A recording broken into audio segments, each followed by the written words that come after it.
from Seattle. Please like and subscribe. I'm a pretty easygoing person, but one thing that always scared me was flying. The idea of being so high above the ground with no control made me want to vomit. I didn't understand how people could be so casual about it, like it was as simple as riding a bike. Being afraid to fly wouldn't be such a big deal, except I really wanted to travel. I dreamed of seeing the world, exploring new cultures, and forming unforgettable connections with strangers. If that stranger happened to have a cute smile, even better. Right now, that was only a daydream, but that didn't mean my life was boring. I was the star of our high school trivia team. My teammates loved me. Sometimes I didn't even wait for the question to be over before I hit the buzzer to answer. William Shakespeare, the War of 1812, the Pythagorean Theorem. We were competing in the semifinals, and we were just one correct answer away from winning. The quizmaster read the question off his card. My teammates all looked at me. I had to think about it for a second. The opposing team all leaned in to confer amongst themselves. I saw them nod and agree, about to buzz in, but then I slapped the buzzer first and got the answer right. My teammates and I cheered. We won! Now we were going to the finals and one step closer to winning the championship. The next day at school, the teacher sat down with our team to talk about the finals and go over our strategy. You guys should be proud of yourselves. You did great. Are you excited to go to Tokyo? Oh my gosh, Tokyo? Somehow I had completely forgotten the finals were in Japan. I thought of all my dreams of travel and exploration. This was so exciting. And then my heart sank. Wait, do we have to fly? Of course you're flying. It's almost 5,000 miles away. Can't we take a boat? Do you have any idea how long that would take? Come on, Zoe. I know how smart you are. Statistically, flying is the safest way to travel. Tell that to Buddy Holly. I didn't even really know who Buddy Holly was, to be honest. I just knew he was an old singer my dad liked who had died in a plane crash. My dad was always playing his records at home and singing his songs while he did the dishes. On the day we were supposed to leave, I begged my dad to let me stay home. All I could think about was how horribly wrong things might go. Honey, I understand you're scared, but your team is depending on you. There's nothing to be afraid of. He tried to hide the Buddy Holly record behind his back, but not before I noticed. And just look around. This is one of your dreams. I promise, you're going to be so glad that you went. I looked around my room, at the travel collages on my wall and the globe on my nightstand, the book about the 7 wonders of the world. My dad was right. This was something I'd always imagined. I was gonna do it, even if it made me sick. Plus, it was probably all in my head anyway. People flew every day without problems. Maybe it'd even be relaxing to chill on the plane. But the airport wasn't relaxing at all. I was so nervous that I was shaking in the security line. One of the TSA employees saw how nervous I was and assumed I must be smuggling something or some kind of criminal. They made me step out of the line and searched me. It was so embarrassing. My teammates weren't any help at all. They just pointed and laughed. Jerks. We wouldn't even be going on this trip if it weren't for me. I was the one who got all the answers right. They could at least have the decency to not make things harder for me. I was so mad that when we boarded the plane, I sat way in the back away from my teammates. Anyone sitting here? I was too nervous to find my voice, so I just shook my head no. Someone sat down next to me. I didn't even bother looking, but I could feel his eyes on me, and finally I turned. Why are you staring at me? You look like you're gonna pass out. Thanks, I'm aware. You're not one of those people who's scared of flying, are you? You know, statistically, it's actually the safest way to travel. Yes, I know.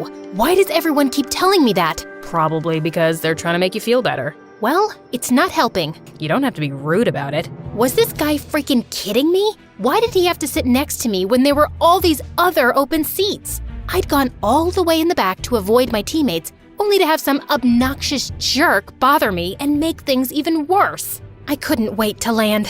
I checked the flight time on my seatback screen. It was only 12 hours more?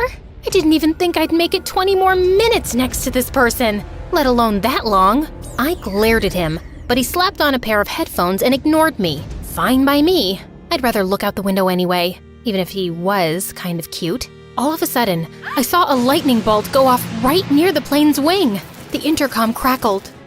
Folks, this is your captain speaking. We're gonna be experiencing a bit of turbulence here, so please stay seated while we navigate out this rough patch. My plane was shaking uncontrollably. My stomach dropped. This was it. I was just gonna die like Buddy Holly. I started to cry. Why couldn't we have just taken a boat? Just then, I felt a hand take mine. I looked over and the rude boy smiled reassuringly. It's gonna be okay. Trust me. I couldn't speak, so I just squeezed his hand as tight as I could. Not long after that, the turbulence stopped and everything went back to normal. And just like that, everything changed between me and the boy in the next seat. I'm Ken. I'm Zoe. We spent the rest of the flight talking. We told each other everything. All of that time went by so fast. I was shocked when we landed that the flight was already over. We even stayed up talking on the phone when I got to the hotel that night. Ken was from Japan originally, but he had lived in the US for a few years now. He still came back to Tokyo all the time to visit his sobo. That's Japanese for grandmother. I thought that was really sweet. The next day, Ken showed me all around Tokyo. We went to a beautiful shrine in Asakusa, a cat cafe where we drank tea and played with kittens, and to the top of Tokyo Skytree, a skyscraper that overlooked the entire city. This was even better than what I had imagined. I was really doing it, exploring a new country and seeing sights right out of my photo collage. And to have Ken by my side made it even more special. Just when I thought the day couldn't get any better, Ken gently touched my face and kissed me. Then he wrapped his arms around me and we gazed out at the city lights. The day after, I was supposed to practice with my team for the finals, but I was still kind of annoyed with them.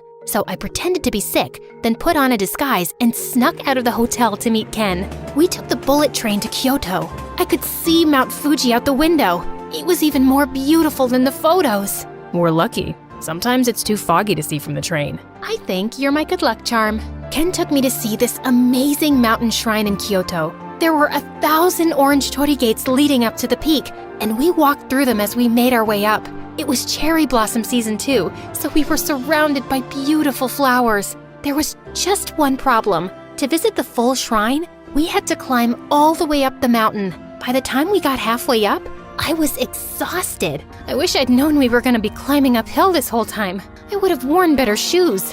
I told you it was a mountain shrine. But you didn't say how steep it was. To make things worse, it suddenly started pouring out. We were soaked. To try to find shelter, we raced up the steps and kept going until we came across a thick copse of cherry trees. We ducked under the blossoms and shook out the rain from our clothes as best as we could. I was shivering. Sorry, I should have brought an umbrella. Yeah, you didn't prepare us for this trip at all. You know, I'm not your tour guide. You could have brought one yourself. But you're from here. You know this place better than I do. Do you think everyone from Japan can just predict the weather? That's not what I meant. I heard the crack of thunder just then.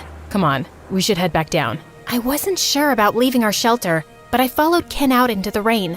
I noticed there wasn't anyone else around. Where did they all go? We wandered around for a little while, and I started to think we were lost. I could have sworn there was a path right here. It seems like you don't really know what you're doing. I don't see you coming up with any ideas. I thought we were just going sightseeing. I didn't realize I needed to bring a survival kit. Do you do anything else besides complain? Looks like my first impression of you was right. My cheeks colored in anger. Yeah?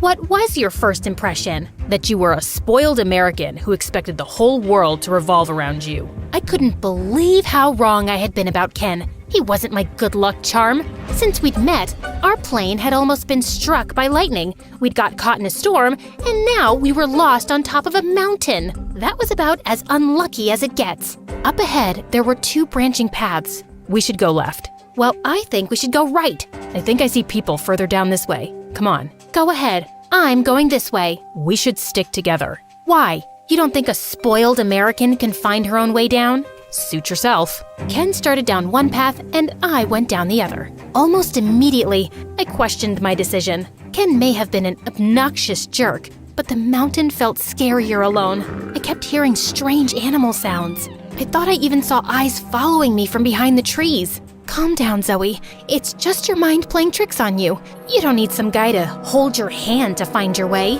All of a sudden, I slipped and started to slide down the mountain. The ground was so wet from the rain that I didn't stop sliding until I hit a tree trunk. Ow! My ankle really hurt. I tried pushing myself up, but I was in too much pain. How could I have been so stubborn? Taking off by myself just to prove some stupid point? Now I was gonna die here, alone and freezing.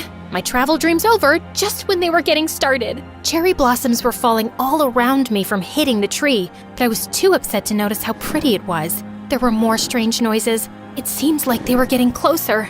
I tried again to stand. It hurt so much, but I forced myself to my feet and hobbled back to the path. At this rate, I wouldn't be down the mountain for a week. I was so mad at myself that I stamped my foot. My eyes bugged out. That was the ankle that I'd already hurt, and I just made it worse. I burst into tears. I tried to catch my balance on my good foot, but then I started to slip again. Suddenly, someone caught me and held me up.